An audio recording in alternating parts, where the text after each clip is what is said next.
Bienvenidos de nuevo a una edición de Paredro, el podcast sobre literatura, libros, autores, realizado conjuntamente entre la Fundación Gratitud, la Fundación del Cantante Fonseca y la revista 070 de la Universidad de los Andes. Sabemos que Paredro lleva unos meses fuera del aire y regresamos, tuvimos unos temas que resolver y ya están todos resueltos, de tal manera que les damos la bienvenida a esta nueva parte de nuestra tercera temporada y además con una invitada que nos alegra muchísimo tener y que ya es un augurio de lo buena que será esta segunda parte. Me refiero a Fernanda Trías. Fernanda, bienvenida. Muchas gracias.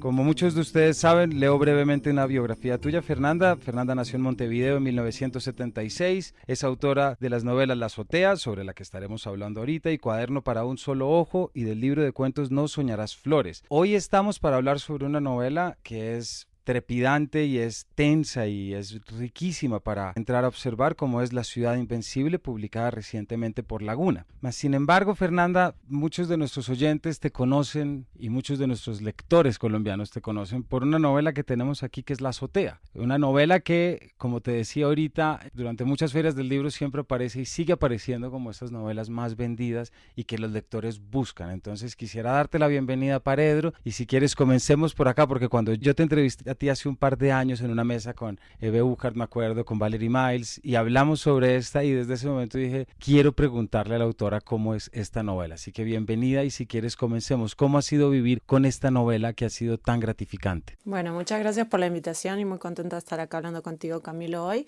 La Azotea ha sido una caja de sorpresas, porque una novela que yo terminé de escribir en el año 99. En aquella época tenía 22, 23 años cuando terminé de escribir, luego se publicó en 2001 en Uruguay y ha tenido múltiples vidas, ¿no? Ha renacido muchas veces y eso era algo que yo no me esperaba. Sin embargo, creo que incluso con el paso de los años, que ya son 20, también se ha ido reactualizando la manera en que se lee. Por ejemplo, cuando se publicó no estaba en el tapete nada de lo que está pasando actualmente con el feminismo. Y entonces hoy, 20 años más tarde, yo veo que muchas de las lecturas, sobre todo con el éxito grande que tuvo en España, que está teniendo en España, de pronto vienen por ese lado. Y eso era algo que yo, por ejemplo, no tenía en mente. Otras lecturas han sido más desde el lado del miedo generado por las dictaduras del Cono Sur y que nuevamente se reactualiza con todo lo que está pasando en Chile hoy. Entonces va cambiando la actualidad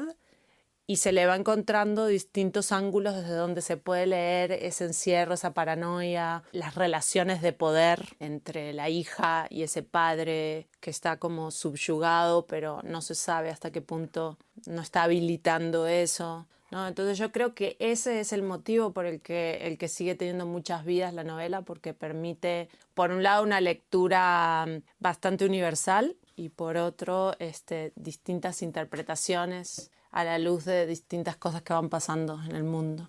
Eso también nos muestra, Fernanda, cómo la literatura y la novela es uno de esos aparatos que se adelanta a las épocas de una manera increíble, ¿no? Porque es increíble que tú en el 2001 hayas escrito una novela cuyos ejes temáticos y muchas de las tensiones aparezcan 20 años después, de alguna manera, y que todos aquellos que le reclaman a la lucha feminista, es decir, estos son temas que siempre han estado ahí, no son temas que están apareciendo ahorita, ¿verdad? La novela La Azotea tiene la estructura de la casa y de la relación, pero cuando saltamos a La ciudad invencible, hay muchos temas que perduran, y ahorita que hablabas del miedo, quisiera comenzar por ahí. Sí, ese es el tema principal que las une, ¿no? Porque hay lectores que me han dicho que parecen mundos separados y yo no los veo separados, veo perfectamente la lógica que las une. Quisiera comenzar con un párrafo de la novela porque nos permite entrar y así darnos cuenta un poco sobre cuál es, para que nos cuentes cómo está, pero esto es en la página 23. Por entonces yo vivía con miedo. La rata me había advertido que usara pantalones porque a las mujeres con pollera las violaban por la calle.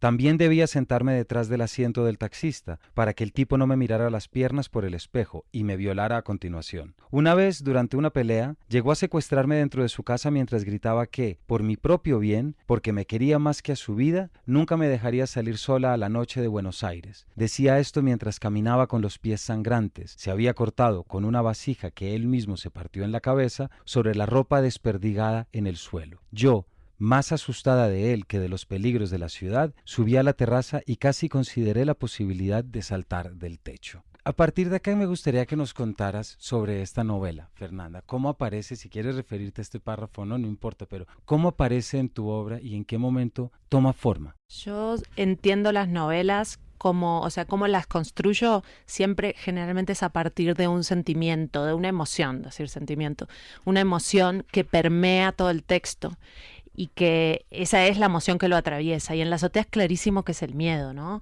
La paranoia y otras emociones que realmente al final se desprenden de la emoción principal, que es el miedo. Y en La ciudad invencible nuevamente está esa emoción que paraliza, igual que en la azotea, ¿no? Que paraliza, que encierra y que puede enloquecer. La ciudad invencible no nació como una novela, se fue imponiendo como tal. Comenzó a partir de una invitación que me hizo la escritora Lina Meruane para escribir una crónica sobre Buenos Aires. Yo en ese momento acababa de llegar a Nueva York, me había ido de Buenos Aires a estudiar a Estados Unidos y estaba en ese periodo en el que Buenos Aires había quedado atrás, pero seguía teniendo una gran influencia sobre mí por lo que había significado. Entonces a mí me interesaba la idea de hacer una crónica sobre la ciudad. Cuando me enfrenté a tener que hacerla, me di cuenta de que no podía hacer una crónica de la ciudad porque a partir de lo que había sido la vivencia de esa ciudad, yo no la había conocido cabalmente y tenía muy poco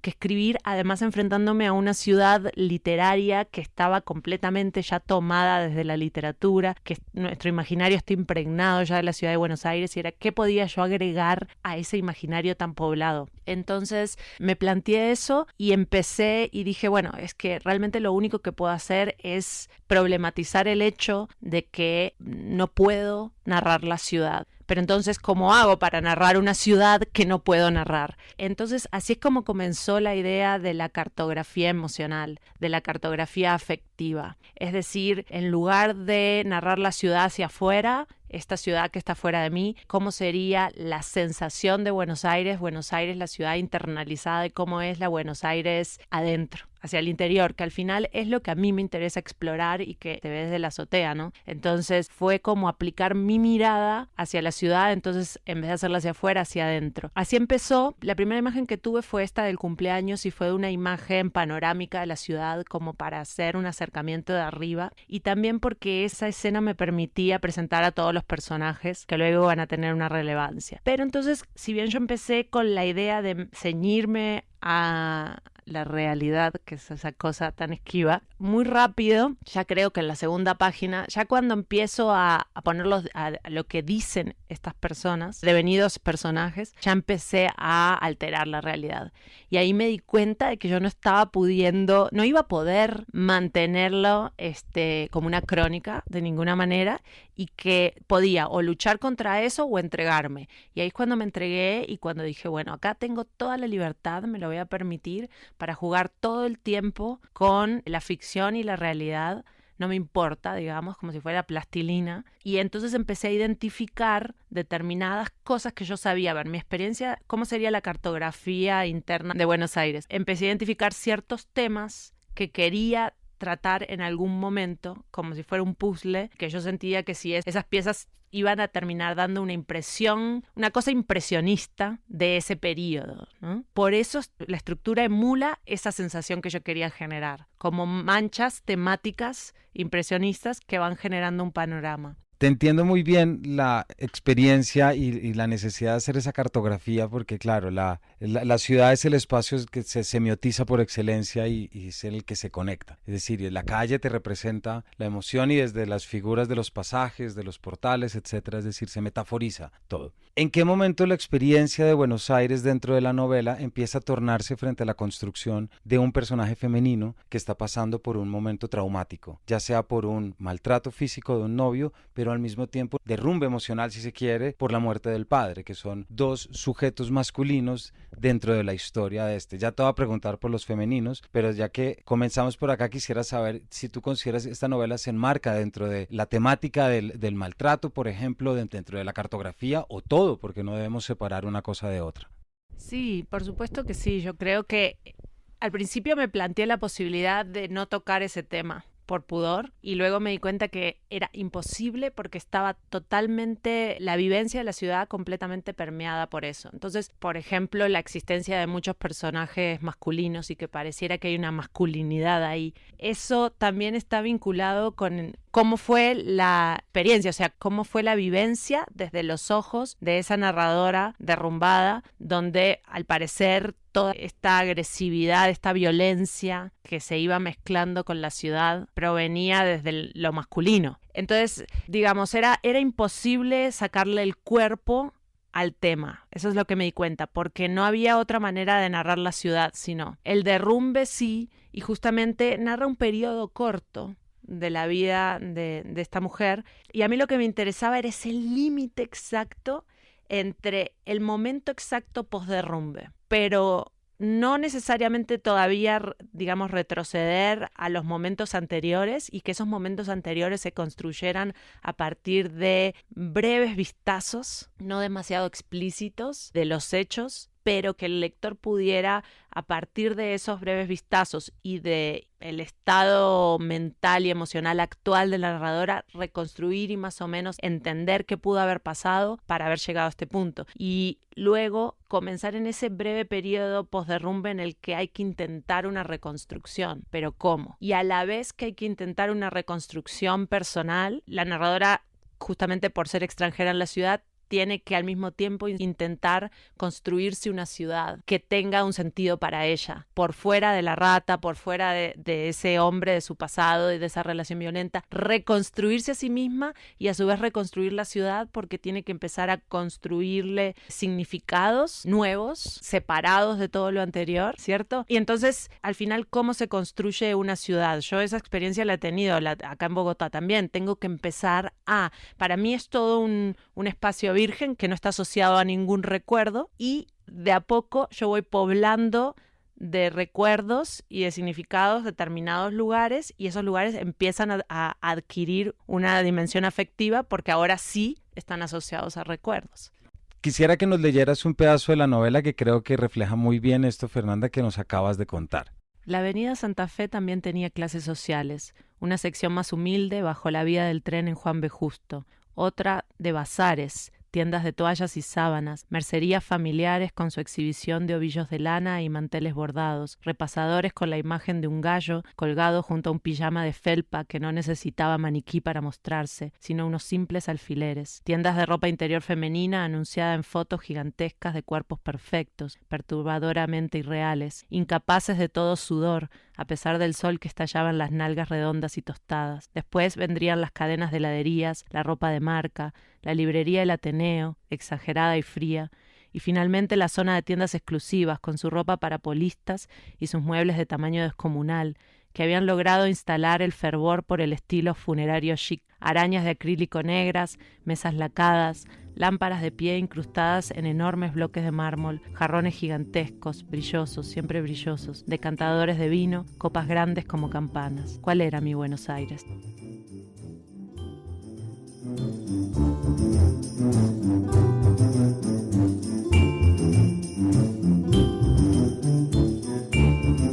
Con esta última pregunta de cuál era mi Buenos Aires, quisiera hacer un paréntesis. Tú has sido extranjera en una cantidad de ciudades.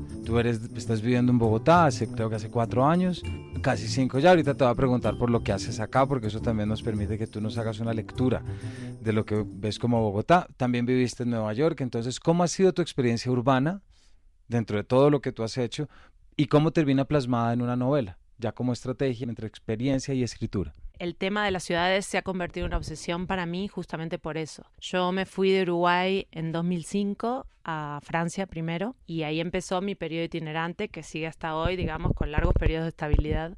Pero entonces inicié el proceso varias veces, y eso es algo que me ha hecho reflexionar mucho sobre ¿Qué es apropiarse de una ciudad? ¿En qué consiste? ¿Cómo se apropia un extranjero de una ciudad? Entonces, en La Ciudad Invencible yo empecé a reflexionar sobre eso. A mí me interesaban dos temas. Como decíamos al principio, sí, por supuesto, es una novela sobre la violencia y sobre las secuelas psicológicas, mentales, emocionales que la violencia de género tiene sobre una mujer, sobre un ser humano. ¿Cómo hace para reconstruirse desde ahí? Y al mismo tiempo, el otro tema paralelo que me interesaba investigar era el de qué es ser extranjero, cómo se apropia a alguien de una ciudad, y también ya para ese entonces, para cuando estaba en Buenos Aires, ya había sido extranjera en muchas ciudades, todavía no en Bogotá, pero lo suficiente como para entender que el ser extranjero no es una sola cosa. El ser extranjero es incluso en mí misma, la misma persona, Fernanda, según dónde era extranjera, cambiaba completamente la experiencia del ser extranjero.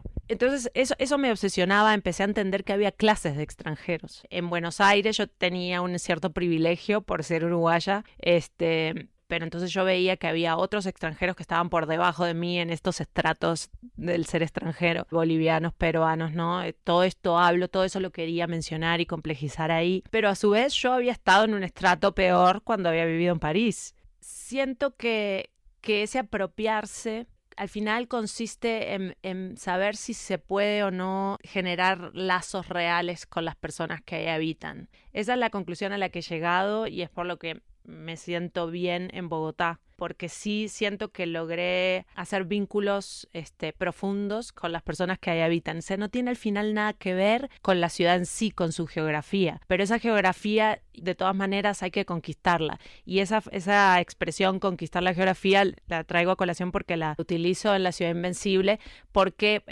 la supervivencia de esta narradora dependía de esa conquista, ¿no? Y esa conquista no era solamente material, sino también afectiva. Cuando la rata le dice esta ciudad es demasiado pequeña para los dos, como un poco patético, así con una onda western de muerde el polvo, vete. Ahí en ese momento yo entendí algo, en ese momento de la escritura, porque por supuesto todo esto lo iba descubriendo mientras lo escribía, ¿no? En ese momento yo entendí, claro, la forma de resistencia de esta narradora es quedarse. Tiene dos opciones: o huye dejándose espantar por la rata que le dice esta es mi tierra, o se apropia de esa tierra y esa es su resistencia. Justamente ya había encontrado aquí la cita. Estar en Buenos Aires era mi forma de resistencia. Debía conquistar esta geografía, encontrar mis propias razones para irme o para quedarme. Porque claro, es la búsqueda del personaje de resignificar el espacio, que al resignificar el espacio se resignifica a sí mismo. Y eso es un poco ese elemento literario de las ciudades que se comporta como un texto y que nos refleja. Quisiera ya para cerrar, nos hablabas ahorita de un tema que para ti era muy importante, que es esa situación del post-derrumbe. Y hay unas páginas en las que tú le pones un especial cuidado a la figura de la espiral, ¿cierto? La figura que todo el mundo dice, ¿por qué la gente cree que estar en una espiral está bien? Que es un poco cuándo estoy bien y cuándo estoy mal. Si nos puedes contar un poco de esto, lo que quieras a partir de la novela, o por qué te llama la atención la figura o cómo la utilizaste. Ese periodo del posderrumbe, luego de una experiencia tan traumática como es una relación violenta, ¿no? A mí sí me interesaba varias cosas. Hay un capítulo, por ejemplo, que se llama Marcas. Me interesaban las cicatrices, el tema de la cicatriz, y ahí hay ciertas cicatrices en el cuerpo, y dice el cuerpo se marca, porque además este hombre obviamente también a través de su violencia marcaba el cuerpo de la narradora, pero también luego hay otras marcas, que son esas marcas de las que no hablamos, que son esas marcas que no son visibles. Hablaba esto con Giuseppe Caputo, ¿no? Hace poco, las marcas invisibles. Esas cómo se muestran. Entonces, en parte, la confusión que sobreviene a este periodo de reconstrucción, pero en el que hay un miedo terrible a muchas cosas, en el que hay una inseguridad brutal, en el que no se sabe quién soy, qué queda de mí, porque a partir de la relación violenta lo que hay es una aniquilación del otro, básicamente en eso consiste. Entonces, hay que empezar a entender qué pienso, qué creo, qué quiero, y es una búsqueda muy dolorosa que no es lineal. Entonces, en general, luego de que las personas que somos testigos de alguien que está en una relación violenta, esa mujer logra salirse de esa relación, decimos, bueno, listo, se terminó. De ahora en adelante, hacia adelante. Y es, ¿qué es hacia adelante? ¿Cómo hace esa mujer que ahora además cree, todo el mundo le dice que esto ya se terminó, que tiene que pasar la página y continuar con su vida? y cómo se continúa con la vida. Entonces empieza una búsqueda y un periodo que es muy difícil, donde la violencia se internaliza y es bastante común, y es una de las cosas más difíciles, por eso se trata con tantos psicólogos, que al internalizarse la violencia se empiece a aplicar contra una misma. Y todo ese periodo de sanación es sumamente complejo y tiene muchas idas y vueltas, por lo cual la figura esta del espiral, ¿no? Como sí hay momentos en que parece que todo está mejorando, pero luego no, pero luego sí, ¿no? Y no entonces pensar en que se sale de eso, se deja atrás esas experiencias, como muchas otras experiencias traumáticas, y tal vez todas las experiencias que vivimos los seres humanos nunca se dejan atrás, se cargan. Y esa era la metáfora que yo quería trabajar.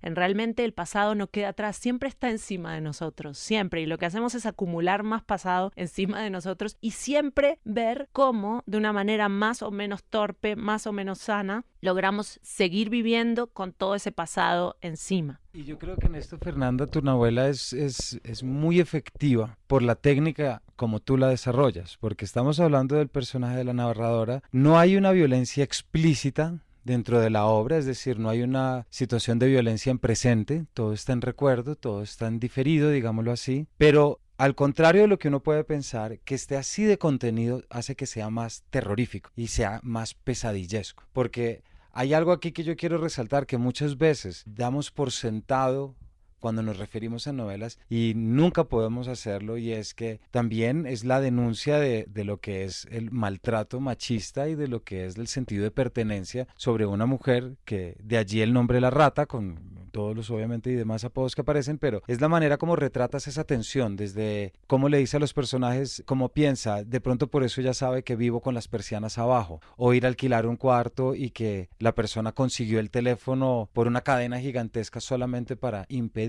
Es decir, eso que bajo ese sentido de pertenencia tan propio del maltrato machista es esa imposibilidad de ahora sí voy a arrancar, ¿no? No sé si quieras decir algo de eso, porque me parece que es un elemento y que convierte esta novela, como muchas otras, en fundamental para leer y poder entender, y a través de la literatura poder uno comprender lo que es una situación así, que no es solo literatura. Lo que decías de la tensión, sí, me interesaba y siempre me ha interesado y quería por eso como terminar de unir con La Azotea, lo no dicho.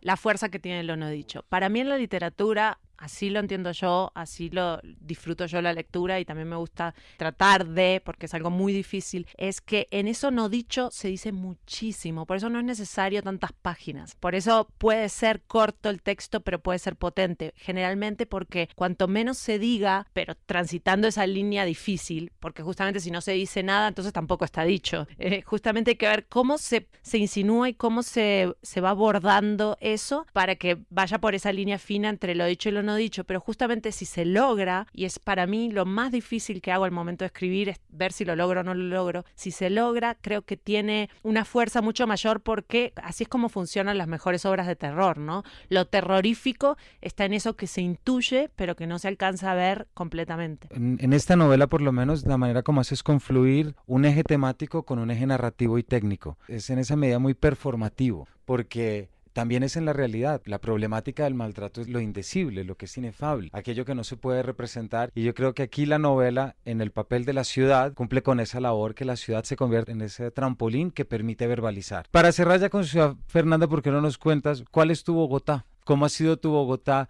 Tú dictas clases de escritura creativa aquí desde hace bastante, conoces mucho nuestra cultura desde nuestra cultura escrita.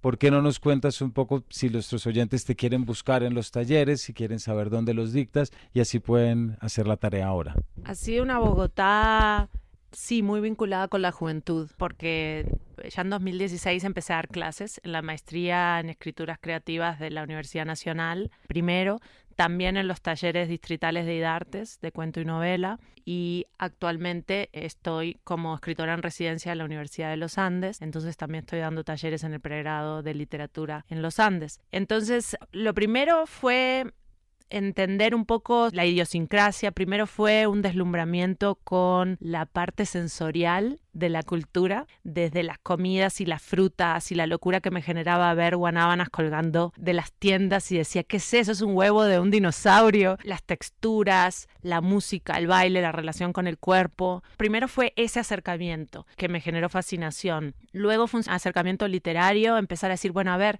díganme autores, pero los otros, porque a mí siempre me ha interesado el lado B de la literatura. Cuando estaba en Argentina, cuando estaba en la literatura uruguaya, el lado B, o sea, entonces ahí fue cuando me empiezo a leer a Tomás González o a Osorio Lizarazo. No sé, ahora no tengo en mente los escritores que fui descubriendo en ese momento, pero fue entonces un acercamiento al otro canon y luego se convirtió en esta experiencia de mucho vínculo con los jóvenes a partir de lo que ellos están escribiendo y tratar de entender cuáles son los ejes de interés de los más jóvenes hoy que están queriendo escribir y también cómo sacudir eso, porque yo digo, a ver, soy uruguaya, soy escritora uruguaya acá, no voy a aportar lo mismo que aportan otros escritores, pero colombianos, a otros talleres también muy buenos que hay, sino qué puedo aportar yo desde mi diferencia, y era como, bueno, acercarlos a lecturas que acá no llegan, acercarlos a lecturas raras de otras zonas del sur, por ejemplo, y ver cómo eso interactúa con lo que ya traen colombiano y de sus propias lecturas y su propia tradición, y qué cortocircuito hace y ver qué se puede generar de ahí. Es ahí donde me interesa a mí el aporte, ¿no? Cómo se sacude y cómo la alquimia se produce a partir de estas conexiones que no son tan esperables. Con eso yo creo que podemos cerrar. Fernanda, muchas gracias, y a nuestros oyentes, pues ya saben dónde buscarla para los talleres y dónde buscarla para leerla. Estuvimos hablando de La ciudad invencible, que recomendamos como una novela en la que se retratan estas cartografías, pero que también pone el ojo sobre algo que a nosotros desde acá nos interesa mucho, que es visibilizar aquello que es invisible. Fernanda, muchas gracias por tu tiempo y por habernos acompañado. Gracias a ustedes y muy contenta con la invitación.